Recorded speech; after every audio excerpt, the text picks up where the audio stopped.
Meus irmãos queridos da geração Alfa Valentes, Deus abençoe sua vida, Deus abençoe sua casa e todos os seus negócios.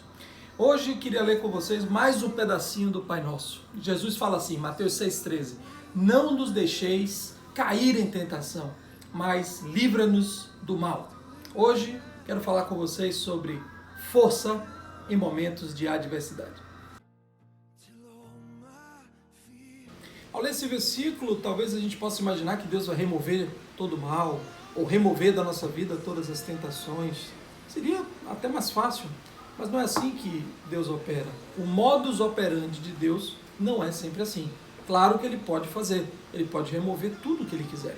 Mas lembre-se, nós estamos em treinamento para a eternidade. Haja visto o que aconteceu com o próprio filho dele, Jesus. Lá no Getsemane, que quer dizer local onde se prensa olivas, onde se extrai azeite. Foi um dos momentos mais críticos do ministério de Jesus.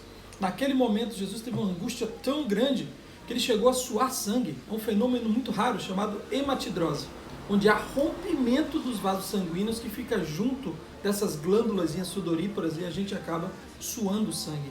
Um negócio tremendo. Jesus chegou a pedir ao Pai: Pai, se for possível, passa de mim esse cálice. O que ele quis dizer com isso?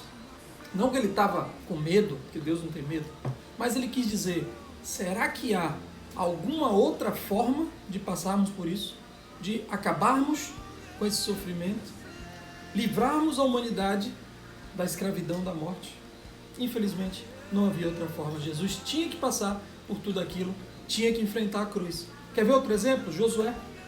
Eu era pequenininho e me lembro que a professora contava várias histórias na igreja, todo domingo, né? A gente tinha a escola bíblica dominical.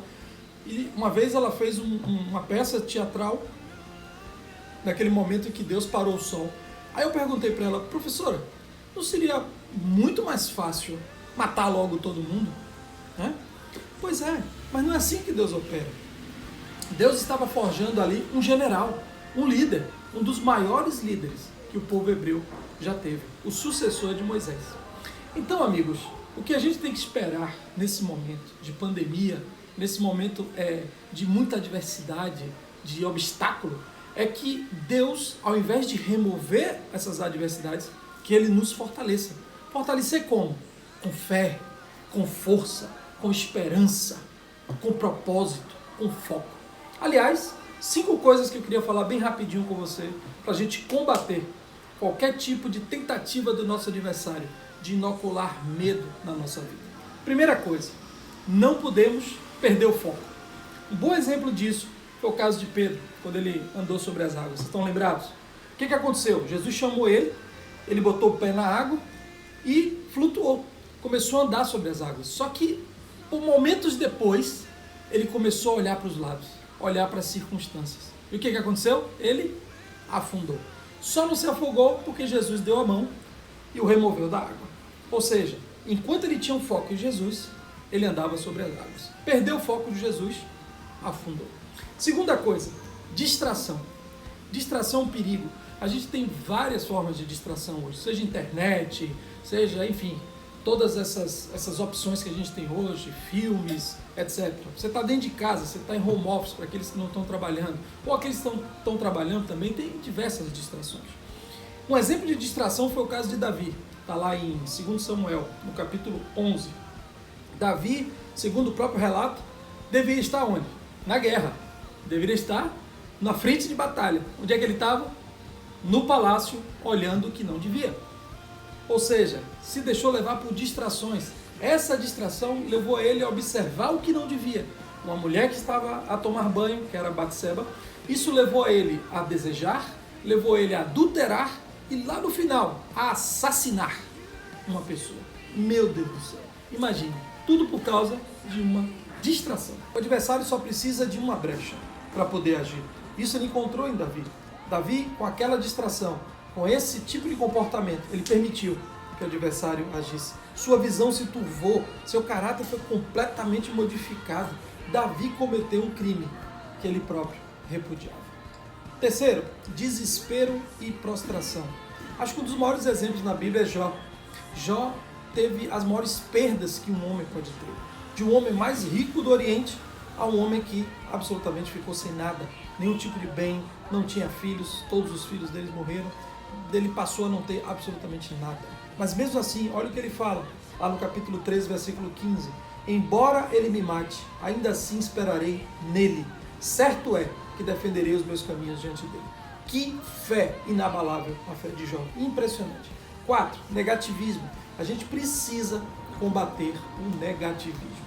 Claro que diante de uma situação que a gente está vivendo agora de pandemia, é normal a gente ficar angustiado, sem saber o que vai acontecer. Mas se Deus prometeu que nós vamos passar por isso, nós vamos passar por isso. Um exemplo disso é o caso dos espias de Israel.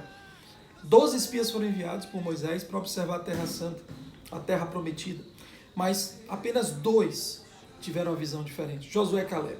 Enquanto os outros só focavam na dificuldade, os 2 focavam naquilo que tinha de bom. Trouxeram uvas, tamanhos absurdos, trouxeram as várias informações sobre a terra e viam ali um mar de oportunidade, onde os outros só viam problemas e dificuldades.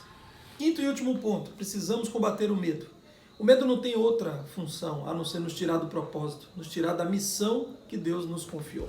Olha o que Salomão fala em Provérbios 29, versículo 25. Quem teme ao homem arma cilada, mas o que confia no Senhor está seguro. Lá em 2 Timóteo 1,7 fica claro, porque Deus não nos deu espírito de covardia ou de medo. Ele nos deu espírito de quê? Poder, com amor e moderação. Pois é, meus amigos, tá aí 5 pontos para a gente combater nessa pandemia. Primeiro, perda de foco. Segundo, distração. Terceiro, desespero.